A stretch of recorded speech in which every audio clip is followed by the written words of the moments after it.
Page 191।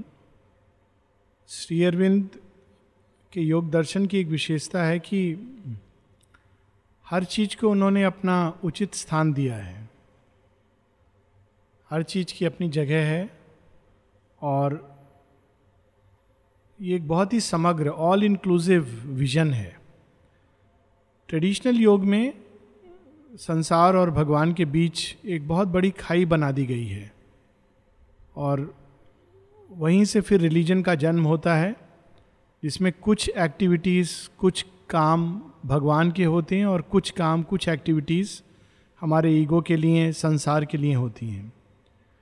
परंतु श्री अरविंद इस तरह से नहीं देखते।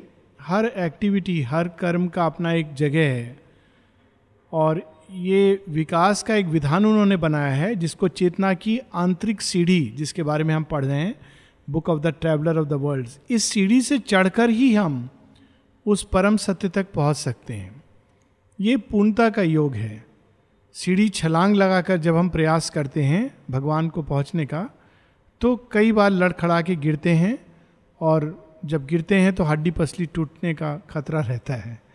तो this is the evolutionary ladder जो हम लोग पढ़ रहे हैं, और इसी इवोल्यूशनरी लैडर में एक स्थान kingdoms of greater life, Shri Aurobindo इसको कहते हैं हीरोइक एज। एक अन्य जगह कहते हैं कि बिना सिंहत्व को प्राप्त किए हुए मनुष्य आगे देवत्व की ओर नहीं जा सकता है। सिंहत्व उसके आगे बढ़ते हुए कदम, आगे बढ़ती हुई दिशा में एक बहुत महत्वपूर्ण कदम है, और ये हम ग्रेटर लाइफ में देखते हैं कि हर चीज वहां पर एक मेगा स्केल पर होती है। लेकिन फिर भी श्री अरविंद हर चीज का स्थान दिखाते हैं, हर चीज की महानता और हर चीज की सीमा, ताकि हम किसी भी एक सीमित सत्य, चाहे वो कितना ही बड़ा क्यों ना हो धरती के मुकाबले, ऐसे बहुत सी चीजें हैं, बहुत सी सत्ताएं हैं, बहुत सी जगत हैं जो धरती के मुकाबले बहुत बड़े हैं, बहुत विशाल हैं। किंतु श्री अरविंद हमको ये भी साथ में बतलाते हैं कि उनकी सीमाएं क्या हैं, ताकि हम उनको जानें, उनकी ऊर्जा से एनर्जी लें, और फिर उसके बाद हम आगे बढ़ें अपने को परिपूर्ण करते हुए। अब जैसे जैसे श्री अरविंद इस किंगडम ऑफ ग्रेटर लाइफ से आगे बढ़ते जाते हैं, तो वो क्या पाते हैं? Ever he felt near a spirit in her forms, its passive presence was her nature strength, this soul is real in apparent things, even upon earth the spirit is life's key. इस जगत को अगर हम केवल बाहर से देखें तो लगता है कि ये अबॉर्टेड अटेम्प्ट है, ये वेस्ट है। किसी भी जगत को अपने आप में उसका कोई महत्व नहीं है। भगवान ने सब क्यों बनाया? सच में बहुत सारे ऐसे जीव हैं जिनको देख के लगता है कि भगवान ने ये रचना क्यों की, जीवन की इन घटनाओं को क्यों उन्होंने प्रकट किया हमारे सामने, ऐसे भयावह दृश्य क्यों है, दैत्य क्यों है, दानव क्यों है। देवता तो समझ आते हैं कि देवता बनाए भगवान ने हेल्प करने के लिए, दानव, दैत्य, असुर, राक्षस, पिशाच क्यों बनाए? लेकिन हर चीज का एक महत्व है, और उसको जानने के लिए what is the key, Shri Arvind बता रहे हैं स्पिरिट इज द की। जब हम स्पिरिट की चाबी से वो द्वार खोलते हैं, तब हम देखते हैं अच्छा इसके अंदर स्पिरिट की ही एक पोटेंसी को इसने धारण किया हुआ है, और जब हम उस पोटेंसी को पकड़ लेते हैं तो वही चीज हमारे आगे बढ़ने का रास्ता बन जाती है। बड़ी सुंदर छोटी सी कहानी आजकल वो दिखा भी रहे हैं सीरियल में। जो सबसे बड़ा शत्रु हुआ है देवताओं का, he is Jalandhar. He is very interesting character. जल के अंदर से बहुत बर्ष तपस्या करता है, निकलता है, और जालंधर अल्टीमेटली इंद्र पर कॉन्कर कर देता है, और उसको विनाश करना शिव के लिए भी कठिन होता है। अब जालंधर कौन है, उसकी उत्पत्ति कैसे होती है? जब इंद्र एक बार जा रहे हैं रास्ते में, और शिव उनके अहंकार को, स्पिरिचुअल ईगो को नीचे करने के लिए रास्ते में बैठ जाते हैं, और इंद्र कहते हैं कि मुझे रास्ता दो। शिव कहते हैं रास्ता, ये कोई तरीका है मांगने का? कहते हैं नहीं, जानते नहीं हो मैं कौन हूँ, वीवीआईपी हूँ, जेड सिक्योरिटी वाला, कोई मेरे रास्ते में बैठता नहीं है। तो बहुत देर तक चुप रहते हैं, फिर कहते हैं तुमको बहुत अहंकार हो गया है। कहते तुम मुझे कह रहे हो कि मैं अहंकारी हूं, मैं इंद्र हूं, देवताओं का देवता। तो उस समय इंद्र अपना होश खोकर, क्रोध में मनुष्य यही होता है कि होश खो देता है, अस्त्र का प्रहार करते हैं शिव के ऊपर। तो शिव के अंदर से क्रोधाग्नि उत्पन्न होती है, ठीक जैसे विष्णु के अंदर से जो प्रेम की सरिता उत्पन्न होती है तो गंगा बन जाती है। शिव जी के अंदर से जो क्रोधाग्नि उत्पन्न होती है वो जालंधर बनती है। और उस क्रोधाग्नि का एक ही प्रयोजन था, इंद्र को नष्ट करना। एंड इट्स वेरी इंटरेस्टिंग कि वही जालंधर असुरों का राजा बन जाता है। और उसको एक ही सीख मिलती है शुक्राचार्य से, असुरों के गुरु से, ये जो क्रोधाग्नि है तुम इसको अगर नियंत्रित करोगे तो तुम देवताओं पर विजय पालोगे, ये तुम्हारी शक्ति है। और यदि तुम इसको नियंत्रित नहीं करोगे तो तुम अपना विनाश कर लोगे। This is the interesting part. वो भी एक शक्ति है जो उसको दी गई है, एक मध्यवर्ती अवस्था है। और इसलिए ये संसार के बैलेंस के लिए, ये चढ़ने की सीढ़ी के लिए, ये सब कुछ जगत की रचना ऐसे हुई है। और वो तभी हम समझ पाते हैं जब हम स्पिरिट उसको देखते हैं और उसकी चाबी से उस समग्रता को देखते हैं, उस पूर्णता को, उस पूर्ण सत्य को जानते हैं। But her solid outsides nowhere bear its trace, its stamp on her acts is undiscoverable, a pathos of lost heights is its appeal, only sometimes is caught a shadowy line that seems a hint of veiled reality. तो जीवन चाहे शुद्र हो या विशाल हो, उसमें कोई चीज missing है। अब श्री अरविंद बड़ा इंटरेस्टिंग बता रहे हैं, पैथोस ऑफ लॉस्ट हाइट्स।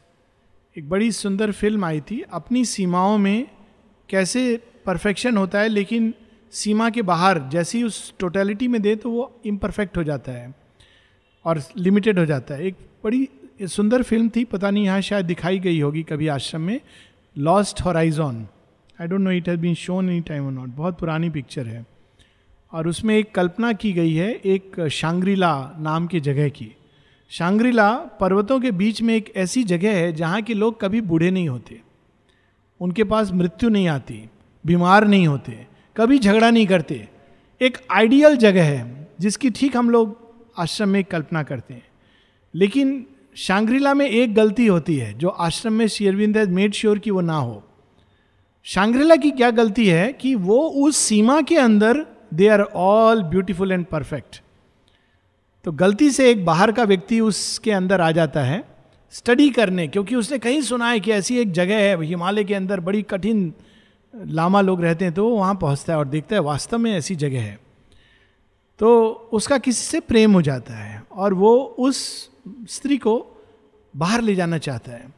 और वो कहती है मैं इतनी सुंदर तभी तक हूँ जब तक मैं यहाँ हूँ, बाहर जाऊँगी तो मैं बूढ़ी हो जाऊँगी।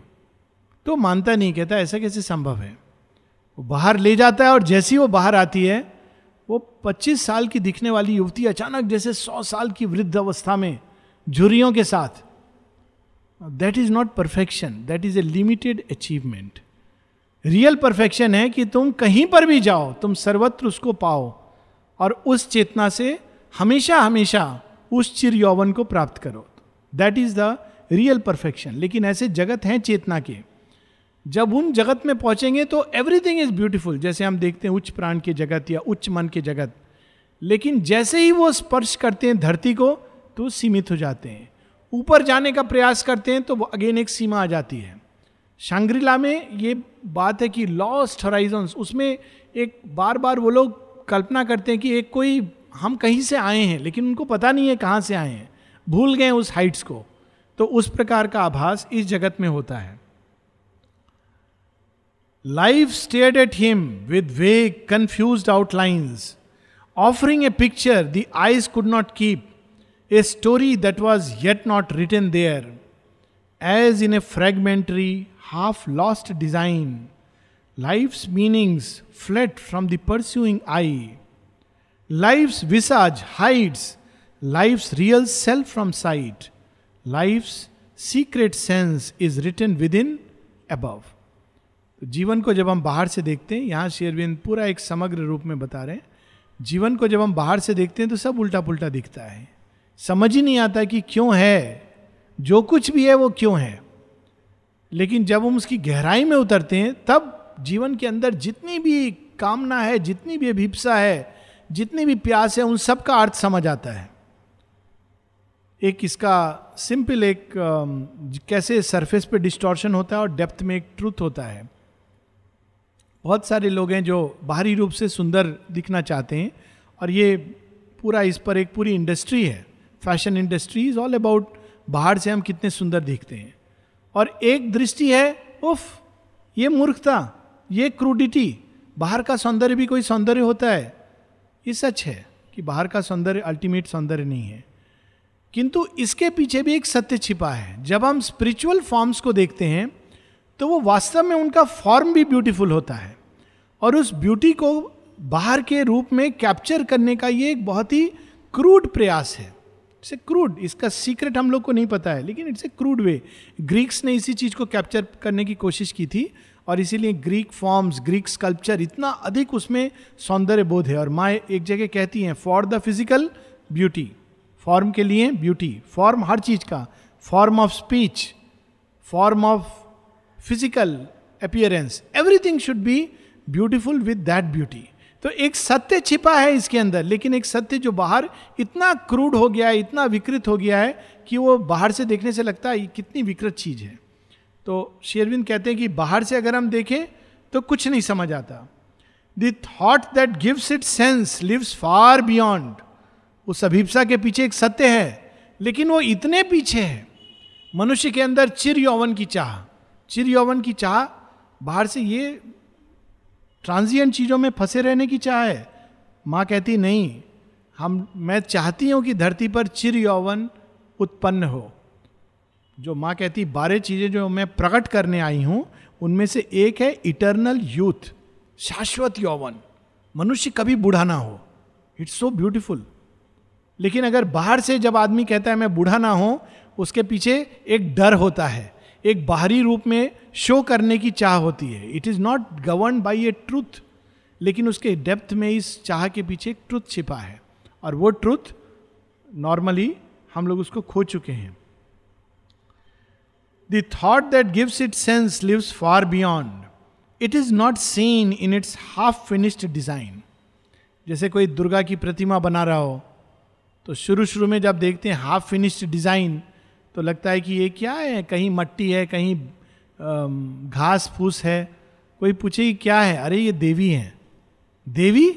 हाँ, ये क्या देवी कह रहे हो इसको, घास फूस और मिट्टी को? हाँ ये देवी है. प्रतीक्षा करो, देवी दिखाई देंगी. मनुष्य को कोई देखे कहे ये क्या है, ये भगवान है. भगवान? हाड़ मास का, विष्ठा का कीड़ा, ये भगवान है. तो एक गहरी दृष्टि होगी, यस भगवान है.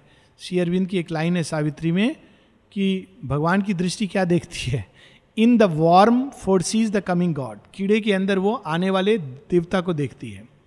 और मनुष्य की दृष्टि क्या होती है, देवता सामने खड़ा हो जाएगा तो बोलेगा ये तुच्छ कीड़ा मेरे सामने, क्योंकि वो मनुष्य की दृष्टि है. और भगवान की दृष्टि कीड़े के अंदर भगवान को देखती है, और मनुष्य की दृष्टि भगवान में कीड़ा को देखती है. यही डिफरेंस है. It is not seen in its half finished design. In vain we hope to read the baffling science और find the word of the half played charade. Charade ये शब्द है, बड़ा इंटरेस्टिंग शब्द है. ये एक खेल होता है, पता नहीं आप लोगों ने खेला है कि नहीं, डम शराड. इसमें केवल संकेत के द्वारा अगले व्यक्ति को जानना होता है कि आप किस पिक्चर का नाम ले रहे. कभी खेलना, it's very interesting.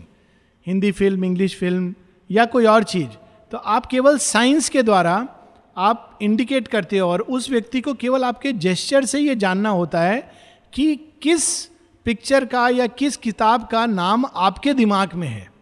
So it is a very interesting game. So Shri Aurobindo कहते हैं कि उस जगत में जो शराड था वो आधा था, पूरा ट्रूथ नहीं बताया जा रहा था. तो आप कैसे पढ़ोगे कि वो अल्टीमेट ट्रूथ क्या है. So that is the nature of life. In vain we hope to read the baffling science और find the word of the half played charade. Shri Aurobindo ये सब खेल चुके हैं. देखो ये सब कुछ वो जानते हैं. The lord only in that greater life a cryptic thought is found, is hinted some interpreting word. ये क्षुद्र जीवन जब बाहरी जीवन को देखें तो बिल्कुल नहीं पता चलता है, लेकिन उस जगत में, उच्च जगत में हल्का सा एक हिंट आता है हाँ शायद कोई सत्य है। ये शराड में भी, ये खेल में होता है। अभी हाल में मैंने एक ग्रुप को देखा, 2 ग्रुप शराड खेल रहे थे, तो उनको पता नहीं था कि मुझे ये खेल आता है। तो मैंने कहा आप लोग खेलो, बच्चे लोग थे। तो एक बच्चा ट्राई कर रहा था पिक्चर बताने का, नहीं कर पा रहा था। तो फिर एक दूसरे बच्चे ने कहा ठहरो ठहरो मैं बताता हूँ, और really it was so beautiful कि उसने फटाफट 3-4 साइंस में क्लियर कट बता दिया पिक्चर का नाम। तो I was just enjoying the game from distance. Now निम्न जगत में उसी साइन को जब रीड करने की चेष्टा होती है तो पता नहीं चलता है, लेकिन उस उच्च लोक में, प्राण जगत के उच्च लोक में हल्का हिंट है क्लैरिटी के साथ दिव्यत्व का। So this is that difference. Only in that greater life a cryptic thought is found, is hinted some interpreting word that makes the earth myth a tale intelligible. Earth myth और उसके परम सत्य के बीच की एक कड़ी है जो जोड़ती है। वरना धरती क्या लगती है? एक कल्पना। किसकी कल्पना? एक किसी मूर्ख व्यक्ति ने मान लो नशे में कल्पना की है, ऐसा लगता है धरती को बाहर से देखे। लेकिन जब उस जगत को देखते हैं तब समझ आता है हाँ, धरती पे जो होता है उसके पीछे एक पर्पस है। Something was seen at last that looked like truth, it is not yet truth, लेकिन ग्रेटर लाइफ में लगता था। इंद्र, शिव, विष्णु देख के लगता था कुछ सत्य का एक आभास नजर आ रहा है। धरती पर वही जब प्रकट होते हैं जोन ऑफ आर्क के रूप में, तो मनुष्य नहीं पहचान पाता है, वहां पहचान पाता है। क्योंकि धरती पर तो 2 हाथ होगा, 1 नाक होगा, 2 आंख होगा, वहां पर 4 हाथ, 6 हाथ, 8 हाथ, तो वो मनुष्य को समझ आता है। In a half lit air of hazardous mystery, the eye that looks at the dark half of truth made out an image mid a vivid blur, and peering through a mist of subtle hints, he saw a half-blind, chained divinity, bewildered by the world in which he moved, yet conscious of some light prompting his soul. उस जगत में जाके हल्का हल्का, अच्छा दिव्यत्व है, यही दिव्यत्व यहां बंधा हुआ है, थोड़ा थोड़ा वो उसके हिंट्स देख रहा है, उस ग्लोरी को, उस ऐश्वर्य को, और अपनी आत्मा के द्वारा प्रकाश में आगे बढ़ रहा है। Attracted to strange far off shimmerings, led by the fluting of a distant player, he sought his way amid life's laughter and call, and the index chaos of her myriad steps towards some total deep infinitude. तो उस जगत में प्रवेश किया तो मानो किसी देवता ने पूछा आप कौन हैं? हम ऐसे से हैं, वीज़ा लाए हो? हाँ वीज़ा है। इस जगत में प्रवेश किया, देखा अरे वाह ये तो बड़ा अद्भुत जगत है, बहुत पावर है यहाँ पर। तो पूछा किसी से, अच्छा आपकी इतनी शक्ति है कहाँ से आ रही है? तो पीछे की ओर पॉइंट किया, और पीछे गया, एक और देवता मिले, उनसे पूछा आप लोग इतने ऐश्वर्य में हैं, इतने आनंद में है, ये इस आनंद का स्रोत कहाँ है? और पीछे जाइए। करते करते वो जैसे जैसे करीब पहुँचता है वैसे वैसे वो एक, अब पूछ नहीं रहा है, बांसुरी की उसको धुन सुनाई दे रही है, और उस धुन से अट्रैक्ट होके वो बढ़ता जा रहा है। कहाँ बढ़ता जा रहा है? टुवर्ड सम डीप इन्फिनिट्यूड, उस अनंतता की ओर जिससे ये सब प्रकट हुए हैं। इसी को वेदों में कहा गया एकम सत्यम विप्र बहुधा वदंती। उस एक सत्य से ये सब देवता उत्पन्न हुए हैं और बाहर तक वो आते हैं। तो उनसे पूछता हुआ अश्वपति उस सोर्स की ओर जा रहा है। Around crowded the forest of her signs, at hazard he read by arrow leaps of thought that hit the mark by guess or luminous chance, her changing coloured road lights of idea and her signals of uncertain swift event, the hieroglyphs of her symbol pageantries and her landmarks in the tangled paths of time. बहुत interesting जगह है ये, हर चीज बदलती है वहाँ हर क्षण। धरती की तरह नहीं फिक्स्ड है कि आप बाहर निकले, रोड का जो नाम लिखा है वो अगले 100 साल तक वहीं रहेगा, अनलेस किसी ने उसको वाइट वॉश कर दिया। वहाँ पर हर चीज बदलती रहती है। आपको कैसे रीड करना है? इनर साइंस से रीड करना है। This is the beauty of that world. ये ऑरोविल में जब शुरू में मेरे को ये इंटरेस्टिंग लगता था पैरेलल। उसी प्रकार से जब आप ऊपर जाते हैं माउंटेन्स में, तो वहाँ पर कैसे आप रास्ता पता करते हैं? कहीं पर नहीं लिखा है कि माउंट एवरेस्ट का रास्ता यहाँ से जाता है। जो गए वही जानते हैं, वो बताएंगे आपको फेथ के द्वारा जाना है। आपको ये कहीं लिखा नहीं होगा this is the way to Mount Everest peak 1। Auroville में बड़ा इंटरेस्टिंग था, एक समय कोई साइन नहीं था, एक लंबे समय तक। आपको अपना रास्ता खुद ढूंढना है। आप भटक सकते हैं किसी जंगल में, या आपके पास एक फील के थ्रू अल्टीमेटली आप पहुंच जाएंगे। तो एक बार मैंने किसी से पूछा भी था, आप लोग जानबूझ के नहीं लिखते हो रोड साइन? बोलते हाँ, पहुंचना है जिसको पहुंच जाएगा। अब ऑफ कोर्स मेंटल वर्ल्ड आ गया है, तो सब जगह साइन वाइन सब हो गया है। इससे मेंटलाइज्ड वर्ल्ड में ये जरूरी होता है, नहीं तो दैट इज द इनर वे। जैसे श्री अरविंद आश्रम, actually it is not on Shri Aurobindo street. अद्भुत बात है, मानाकुलर विनायगर स्ट्रीट है जो गणेश टेम्पल की ओर ले जा रही है, लेकिन श्री अरविंद आश्रम श्री अरविंद स्ट्रीट पर नहीं है। It's very interesting. अगर आप रोड के हिसाब से चलोगे तो भटक जाओगे, पर अगर आप फील के हिसाब से चलोगे तो शायद आप पहुंच जाओगे। So this is the beauty of that world कि you have to go by the inner sign. ऐसे ही बताते हैं ना, दर्शन डे के दिन जब नए नए लोग आते हैं तो अच्छा, कोई आदमी कभी नहीं गया, सुबह तैयार हो रहा है, दर्शन डे के लिए जाना है, किसी से पूछेगा आश्रम का रास्ता, अरे रे आप रास्ते में जाना, देखोगे बहुत सारे लोग सफेद कपड़ा पहन के जा रहे हैं, बस अब आप पकड़ लीजिए। दो ही ऑप्शन है, या तो आप दर्शन जगह पर पहुंचेंगे या किसी के घर पहुंच जाएंगे, तीसरा कुछ नहीं होगा। So this is how one has to read and her landmarks in the tangled paths of time, in her mazes of approach and of retreat. To every side she draws him and repels, but drawn too near, escapes from his embrace. Always she heeds him, always she leads him, but no way is sure. Allured by the many-toned marvel of her chant, attracted by the witchcraft of her moods, and moved by her casual touch to joy and grief, he loses himself in her, but wins her not. ये जो उच्च प्राण का जगत है, इतने सारे रूप में भगवान को प्रकट करता है कि आप कंफ्यूज हो जाएंगे। आप पूछेंगे किससे, भगवान कहाँ है? माउंट कैलाश चले जाओ। माउंट कैलाश जा रहे होंगे, एकदम नजदीक हैं, एकदम बाहर में एक डिसग्रंटिल्ड गण बैठा होगा शिव का, जो दुखी है। आप पूछेंगे भगवान के घर आगे, नहीं भगवान का नहीं, ये तो शिव जी का घर है। तो भगवान का घर, अरे वो तो क्षीर सागर में है। अब वहां से आप बिल्कुल उल्टे रास्ते क्षीर सागर पहुंचेंगे, पहुंचने वाले एकदम जय विजय द्वारपाल बन के बैठे हैं, आइडेंटिटी कार्ड, पासपोर्ट, आपका विजिटिंग आवर्स, कौन से गेस्ट हाउस, सब पूछ लेंगे। बाद में बोलेंगे नहीं भगवान नहीं मिलेंगे, भगवान कुछ नहीं है, विष्णु जी बैठे हैं, भगवान का है वो ऊपर हेमिस्फीयर में हंस के ऊपर ब्रह्मा रूप में विराजमान है। आप उससे अट्रैक्टेड होके जाएंगे। अंत में जब आप बिल्कुल परेशान होके पड़े हैं, तब वो तीनों प्रकट हो जाएंगे, कहेंगे हम तीन नहीं हैं, एक ही हैं। अगर आप क्षीर सागर में ढूंढते तो शिव को भी पा लेते और ब्रह्मा को भी पा लेते, या कैलाश में जाते तो विष्णु और ब्रह्मा को पा लेते। This is the beauty of this world की अनेकों अनेकों रूप में वो एक सत्य को प्रकट करता है। He dreams of her beauty, made forever his.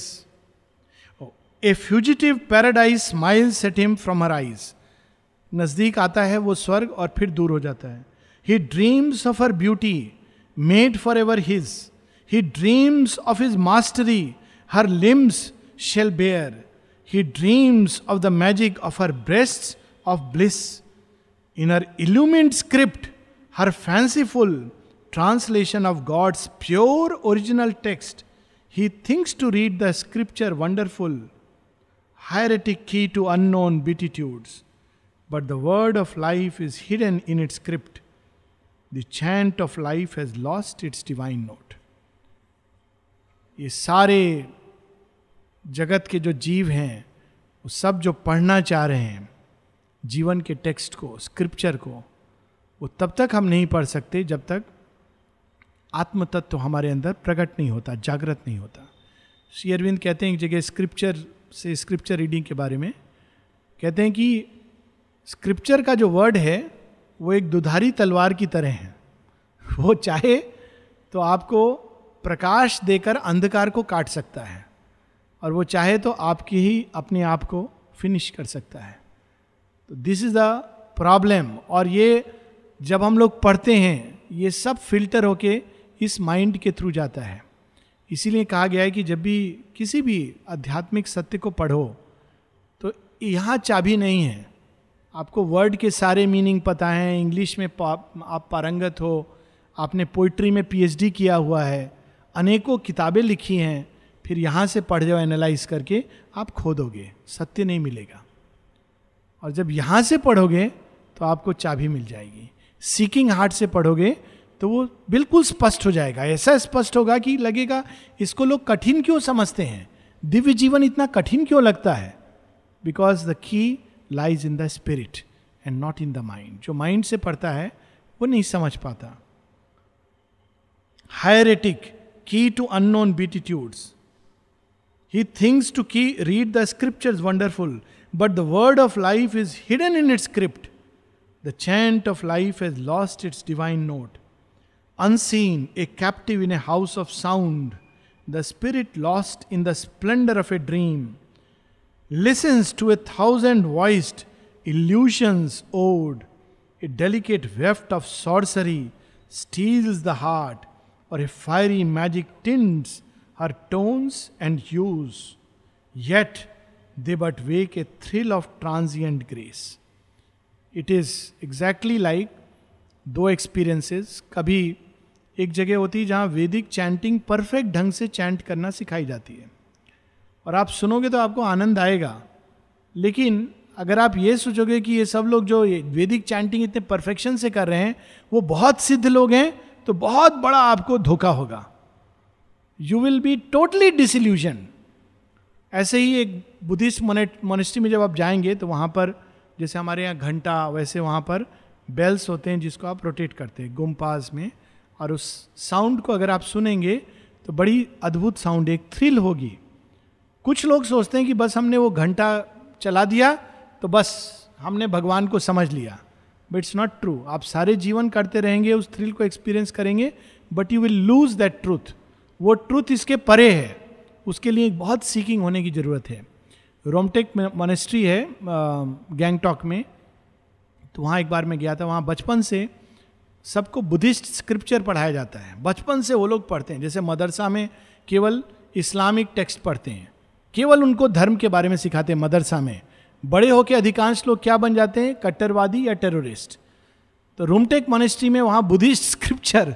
अब सोचिए बुद्धिज्म की इतनी ग्रेट टीचिंग बचपन से बच्चे पढ़ते हैं, वैसी ड्रेस पहनते हैं, सब कुछ. हमारे यहाँ की तरह नहीं कि जीन्स पहन रहे हैं बच्चे, इंग्लिश म्यूजिक सुन रहे हैं, पॉप म्यूजिक. कई लोगों को लगता है नहीं, इनको एकदम स्ट्रिक्ट मंत्र सिखाने चाहिए. अब देखिए वहाँ क्या होता है, वहाँ स्ट्रिक्ट केवल बुद्धिस्ट टीचिंग है. तो एक बार मैंने पूछा एक बच्चे से जो यहाँ के नॉलेज के इक्विवेलेंट था कि क्या पढ़ते हो, सब बताया उसने. फिर कैसा लगता है, बहुत अच्छा लगता है. तो ऐसे मैंने पूछ लिया आप आगे चल के क्या करोगे, तो बोलता है कि मैं और एडवांस कोर्स करूँगा मेडिटेशन का. तो अब देखिए आप यहाँ पर अगर रुक जाएंगे तो बड़े इंप्रेस्ड होके लौटेंगे कि बच्चा वहाँ मेडिटेशन सीखना जाता है. हमारे बच्चों की तरह नहीं कि ये करेंगे वो करेंगे. तो मैंने पूछा क्यों मेडिटेशन सीखना चाहते हो. Luckily I asked this question. बोला जो एडवांस्ड मेडिटेशन सीख लेते हैं उनको अमेरिका में मोनेस्ट्री में जाने को मिलता है. Very Frank straight forward answer. जो एडवांस्ड मेडिटेशन सीखते हैं उनको अमेरिका में जो बुद्धिस्ट मोनेस्ट्री है वहाँ पर उनको माने पृष्ठ बन के जा सकते हैं, और जो ये नहीं सीखेंगे वो यहीं वही गुफा में. So how the that truth is lost. सब पता है, स्क्रिप्चर पढ़ा है, रोज घंटा बजा रहे हैं, लेकिन ये जो स्पिरिट है वो मिसिंग है. सो यहां पर श्री अरविंद उस सत्य को बता रहे हैं.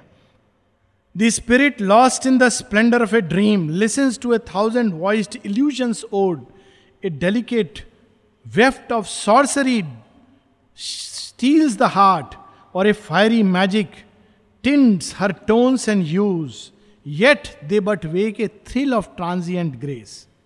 A vagrant march struck by the wanderer time, they call to a brief unsatisfied delight, or wallow in ravishments of mind and sense, but miss the luminous answer of the soul. ये चीज वहां missing है, और इस चीज के बिना परिपूर्णता नहीं है. सब कुछ है, सुंदर दृश्य हैं, लगता है एक दिव्यता का आभास है। पिलग्रिम्स जा रहे हैं जय माता दी करते हुए देवी माँ के यहाँ, क्या मजा आ रहा है। घंटा ध्वनि हो रही है, आरती हो रही है, आप 8,000 स्टेप्स चढ़कर इतने 1,000 फीट पर बर्फ से ढका हुआ वहाँ जाते हैं। लेकिन अगर ये मिसिंग है तो सब मिसिंग है। और जो इसको लेकर जाता है उसकी बात अलग होती है। जब एक कोई जाता है अमरनाथ गुफा में, जब स्वामी विवेकानंद गए, बहुत लोग जाते हैं भोलेनाथ का नाम लेकर के जाते हैं, वैसे ही के वैसे लौट के आते हैं। पर एक स्वामी विवेकानंद जाते हैं, तो जब वहाँ वो जाते हैं तो लौट के he became a changed person. He was a अंश ऑफ शिवा हिमसेल्फ। तो जब वो लौट के आते हैं तो सिस्टर निवेदिता पूछती हैं क्या देखा? कहते हैं अमरत्व मिल गया। He realise the consciousness of immortality when he was face to face with the vision of Amarnath. Actual Amarnath के टेम्पल में उनको ये एक्सपीरियंस हुआ था। शीर भवानी जाते हैं, बहुत लोग जाते हैं माता दी करते हुए। जब वो लौट कर आते हैं तब उनसे पूछा फिर से सिस्टर ने, क्या एक्सपीरियंस किया? कहते एक्सपीरियंस, हम सब बच्चे हैं। ये मुझे अब आज से स्वामी कह के ये सब बड़ा मत समझना, मैं बच्चा हूं तुम लोगों की तरह, बच्चे की तरह बिहेव करने लगे, काली माँ को इन्वोक करने लगे। So that is the transforming experience of one who goes with the soul. लेकिन जो आत्म तत्व से नहीं केवल बाहरी दृश्य को देखता है तो मोमेंटरी थ्रिल को प्राप्त होता है, वैसा वो जगत है। और उसी जगत को हमारे यहाँ तीर्थाटन वगैरह में प्रकट करने की चेष्टा की गई है। A blind heart throb that reaches Joy through tears, A yearning towards peaks forever unreached, an ecstasy of unfulfilled desire, track the last heavenward climbings of her voice, transmuted our past sufferings memories. This is a beautiful line. कि जैसे जैसे व्यक्ति नजदीक आने लगता है उस सत्य के, तो क्या एक्सपीरियंस होता है। Now look at these lines, it is so true to experience. A yearning, a blind heart throb that reaches joy through tears. आपकी आंखों में आंसू आ रहे हैं, अरे क्यों रो रहे हो? भगवान के पास जा रहे हैं। तो भगवान के पास जा रहे हैं तो रो क्यों रहे हो? नहीं समझा सकते, आनंद के आंसू है। रीचेस जॉय थ्रू टीयर्स, ए yearning towards peaks forever unreached. कहां जा रहे हो? माउंट एवरेस्ट के परे। ऐसा भी कोई स्थान है? हाँ, देखा है किसी ने? मुझे उससे मतलब नहीं है। तुम अकेले जा रहे हो? नहीं, मेरे सखा मेरे साथ हैं, वो ले जा रहे हैं, शिव के पास जा रहे हैं, मान सरोवर के परे। Peaks unreached, N ecstasy of unfulfilled Dzire. Look at these lines. कौन सी सबसे बड़ी डिजायर है जो अनफुलफिल्ड रहती है वहां तक पहुंचने की? सब डिजायर सेटिस्फाइड हो गई, पर एक रह गई, उस चेहरे को देखने की जो हर चेहरे के पीछे छिपा हुआ है, द 1000-fold वन। उसका आनंद, वो नजदीक आ रहा है, वो नजदीक आ रहा है। शायद इस बार कृष्ण की एक झलक मिल जाएगी। An ecstasy of unfulfilled desire, track the last heavenward climbings of her voice. Last steps जो हैं ऐसे हैं, transmuted are past sufferings memories. उस समय अगर आप किसी से पूछोगे, अरे तुम्हारे साथ सुना बहुत बुरा हुआ था, पहले वो ट्रांसम्यूट हो जाती हैं। किस चीज में ट्रांसम्यूट हो जाती हैं? Into an old सैडनेसेस sweet escaping trail. अच्छा, वो जब मेरा दिल बहुत दुखा था, अरे वो तो अब माधुर्य में बदल गया, बहुत अच्छा हुआ। That is how it gets transmuted into a sweet trail. Turned are her tears to gems of diamond pain. उस रास्ते में बढ़ने वाले कदम पे ये उच्च प्राण के लोक में एकदम ऊपर राष्ट्रपति अब पहुंच रहे हैं, ऊर्ध्वारोहण की अंतिम अवस्था है। तो वहां कह रहे हैं जो आंसू व्यक्ति बहाता है उस रास्ते में, वो एक एक आंसू किस चीज में बदल जाता है? Into tears of diamond pain. वो आंसू नहीं रहते, हीरे मोती हो जाते हैं, निधि हो जाती है, ट्रेजर हो जाता है। क्या लाइन है!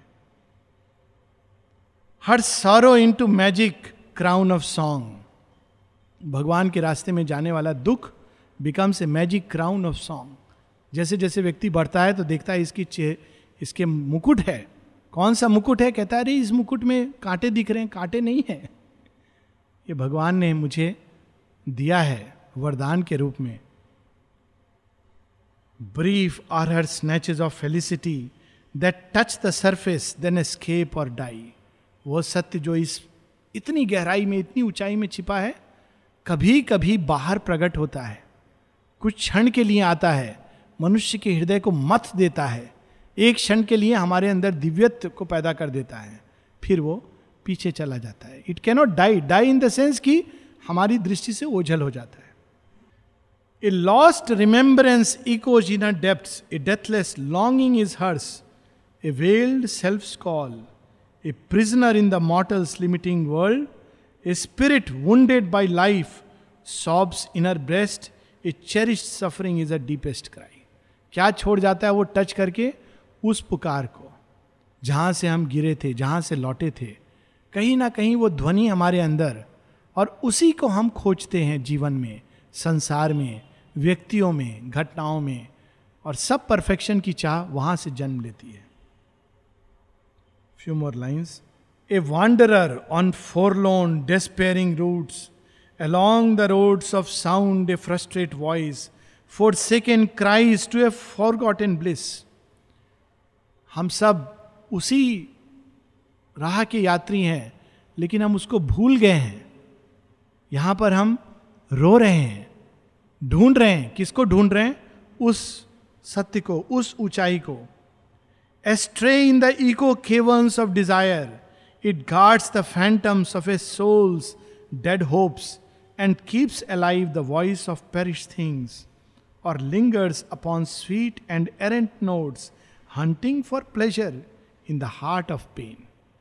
लेकिन क्यों डिजायर? ये सब के माध्यम से कहीं ना कहीं वो स्मृति हमारे अंदर अवेक रहती है. कैसे अवेक रहती है?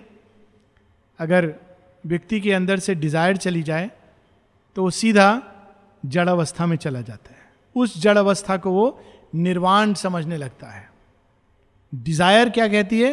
अरे कहीं ना कहीं परफेक्शन है, इस बार परफेक्शन होगा, ये पूर्ण होगा, ये कभी समाप्त नहीं होगा. अगर वो सच नहीं भी निकले तो भी वो डिजायर उसको आगे बढ़ने को प्रेरित करती है. इसी रास्ते पे बढ़ता बढ़ता वो एक दिन भगवान के पास पहुंच जाएगा. पर अगर प्रारंभ में ही वो समाप्त हो जाएगा तो जड़ता में चला जाएगा और सोचेगा कि हमने भगवान को पा लिया है. क्यों? हमारे अंदर कोई डिजायर नहीं है. लेकिन वो कौन सी अवस्था है? जड़ तत्व की, पत्थर की अवस्था है. लास्ट 2-3 लाइन्स, या लास्ट लाइन इसी के साथ. Hunting for pleasure in the heart of pain. इसीलिए भगवान मनुष्य को कहाँ ले जाते हैं? Heart of pain. और हार्ट ऑफ पेन में क्या ढूंढ रहा है वो? प्लेजर. इसी तरह से उसके हृदय में उस डिलाइट की खोज कहीं ना कहीं जीवित और जागृत रहती है. ये खेल है, और इस खेल में हम लोग और आगे बढ़ेंगे. श्री अरविंद इस सुंदर विशाल खेल को हम लोग के सामने प्रस्तुत कर रहे हैं. So we'll stop here.